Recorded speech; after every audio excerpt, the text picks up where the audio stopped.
Hi there. This is Montgomery Frazier, and we are in Bayside, Queens at Il Bacco. It's a very famous Italian restaurant, and I have the cast of Dinner with the Boys, which I just saw Saturday night, and I was absolutely, I was in stitches at some point, and at some point I was kind of grossed out.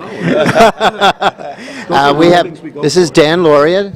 Oh, Hi, Dan. pleasure. Thanks for having us. Thanks for being here, and this is Ray Abruzzo. Well said, Ray Abruzzo. And this is Richard Zavaglia. Because it's a G, it's silent.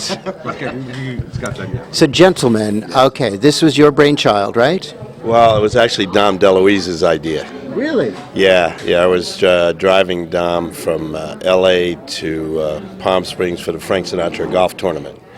And on the way, he asked me what I was working on. I said I was trying to write a serious play about all the violence we're consuming with the kids and TV. And he said, "What are you going to do, preach? You got to make it funny."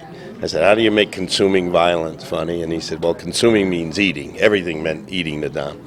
And by the time the 2-hour trip was over, we had the first act kind of laid out.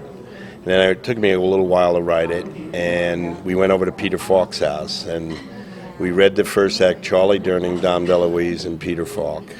And then Peter says, "You know, you got to have another act. What happens to these guys? We want them to live, you know." And it took a while. I did a play with Jack Klugman, and the fourth character was actually written for Jack. And then once we got it together, we did the reading, and Richie actually read the stage directions. In So- Dom DeLuise's house with those guys, yeah. So how did you get involved with it then? Did he come to you, or did you Well, say? Dan and I know each other for 30-something years. And when Dom passed. Right. And when Dom passed away, we said, "Richie, jump in." Then we read it again. Right. Yeah. We did at least 3 readings of it. 1 in L.A., 2 in New York. I forget where else. We did in didn't we? Yeah, Florida. L.A., Florida. Yeah, we've done this all over. Yeah. Yeah. And every time we read it, people said just what you said. It's gross, but it's so funny. Well, it's Put it up on its feet at the New Jersey Rep, and Dan jumped at that opportunity, and it just went through the roof with the terrific reviews and generated a move to New York.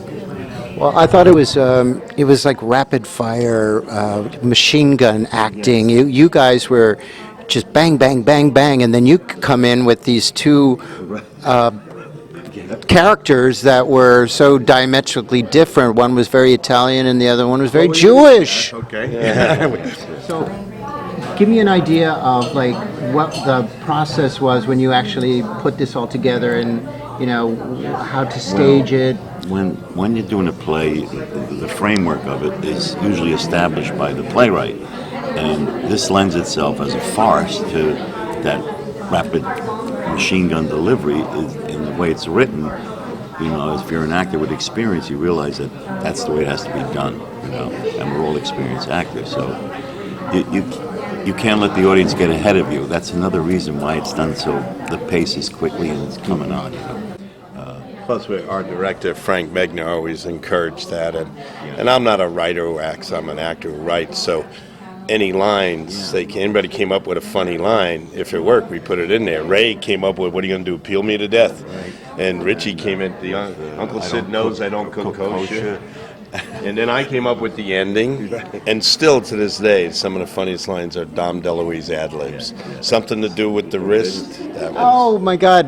Hello, is that like a little gay undertone there? You think? And then I love to watch his zucchini grow. You said that, right? Yes, you're You right. picked up on the double entendre of some of the balls. I think- I love their balls.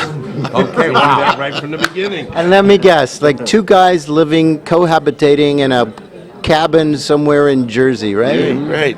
Why not? In a kitchen in Jersey. One's a Being chef. punished. One's a chef and one's a gardener. No, when you see you caught the spoof from the beginning. And all these mafia movies, they love to kill, they love to eat, they love to curse, and they kill their best friends. We never killed anybody at the beginning of the play. We're forced to eat. We don't even want to be there to eat, and there's not one curse in the play. So when the people get it, they really roll with it. So sometimes it takes a little while, but we're getting the same audience as we got like in Jersey, and they're getting it and rolling with the laughter. So the audience has been building every week. This is an unusual play. How the audience enters the theater makes a big difference. If they come in knowing they're coming to a comedy as opposed to some mob drama, then the whole play seems to take on a whole other life because they get it from the very beginning. They get the sense that it's a spoof. They get the sense that we're satirizing, a lot of the mob films and the genre. So yeah. Well, I don't know if You maybe. got it. Well, I got it, but I also got a little bit of a comparison to The Sopranos because a lot of the characters that you were like Little Anthony, and things like that. Well, plus Ray is Little Carmine. I played Little Carmine. Carmine, and now I play Big Anthony. Right. So I am always defined by size. That's He what likes they the all big say, man. right?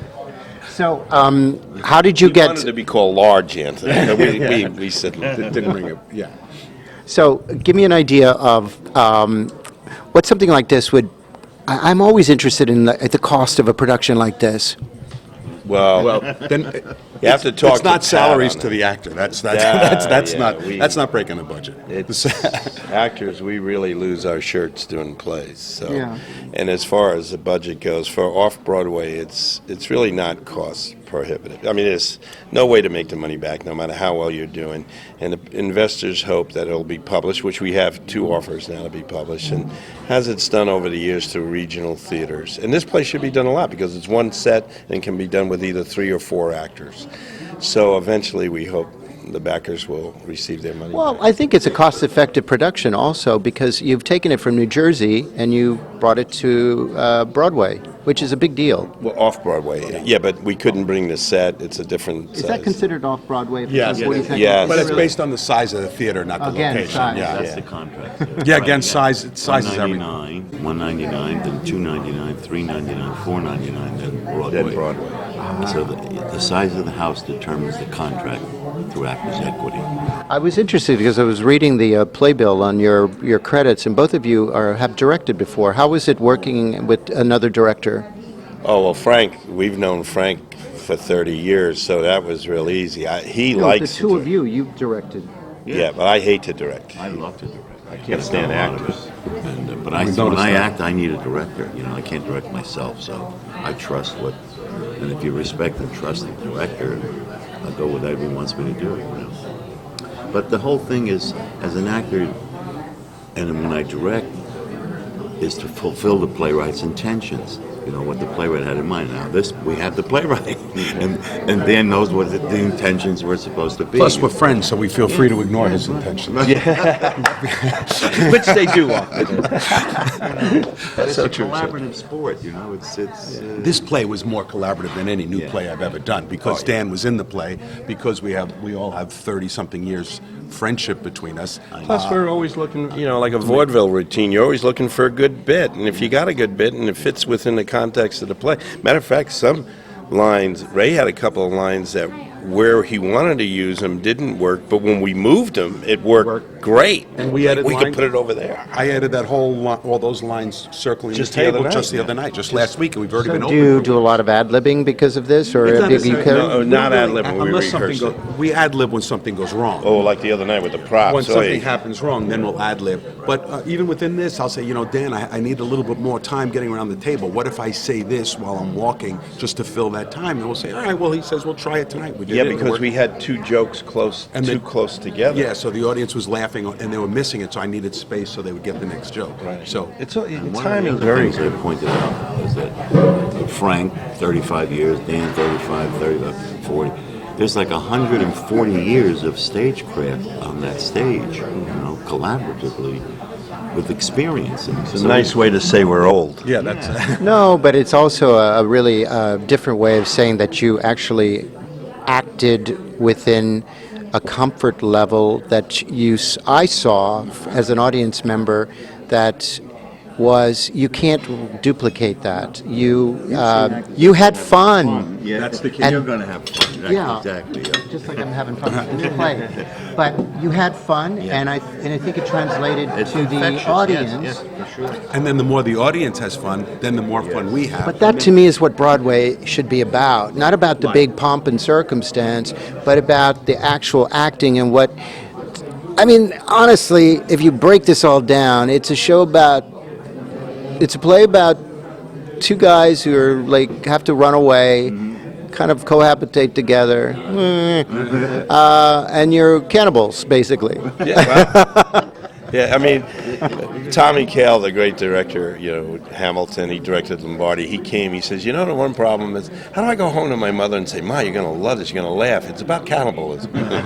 We usually don't say that in the interviews, but it's the way it comes. Well, we out. can bleep that, right?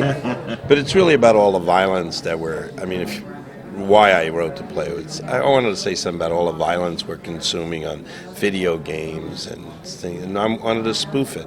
Like Dom DeLuise said, don't preach. Make it funny, and maybe they'll get the message. Well, I think we got the message, and I think the message was that that this is a world that you don't want to mess with, but these are people. And they have stories, and they have. I liked the way you told a story within a very short period of time, and your characters were also strong. Yeah. You come in, you're like the comedic, lighthearted, but then you two are like you're like Oscar and Felix. That's what Jack said. That Abbott and Costello, Oscar Felix. Yeah. Who's on I have a first? friend in Texas that has a theater called Theater 3. And I did some plays, and I asked him, I said, Jack, why did you name it Theater 3? He said, well, three things have to happen for a play to work. The actors, the playwright, and the audience all have to be giving, and then you have a whole, you see? And you saw that happen. The audience, the play, and the actors, it all comes together, and you have a great evening in the theater. So how long has this play been on 42nd Street at the We're Acorn gonna- Theater? Yeah, we're going to end on June 28th, and hopefully there'll be other productions. We're talking to somebody in Chicago right now. Yeah, but let's not make them wait for other productions. They should come see Yeah, the they boys come- at the Acorn yeah. Theater on 42nd Street before June 28th. Yeah, Not the Court Theater, the Acorn Theater. yeah, and the ticket sales have been going up, so I would order right away. Yeah, I would actually, for somebody who doesn't go to a lot of Broadway shows, this is something that I actually enjoyed, and I'm really pleased that I got a chance to chat with you all. Thank you for Thank you having so me. much. Thank you.